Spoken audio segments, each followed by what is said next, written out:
بسم اللہ الرحمن الرحیم۔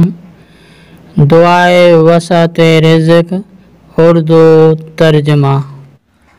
اللہ کے نام سے شروع کرتا ہوں جو بڑا مہربان رحم کرنے والا ہے۔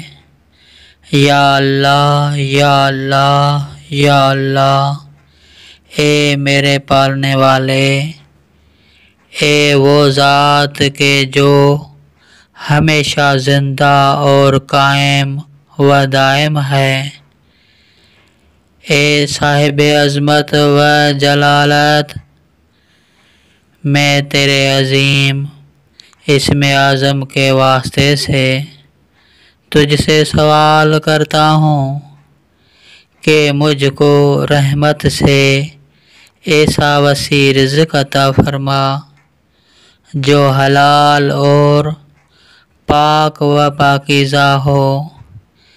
اے رحم کرنے والوں سے بڑھ کر رحم کرنے والے، یا اللہ رحمت نازل فرما حضرت محمد و آل محمد علیہ السلام پر اور ان کے ظہور میں تعجیل فرما۔ نہیا مقدس علیہ السلام اسلامی چینل سبسکرائب کریں، بیل آئیکن کو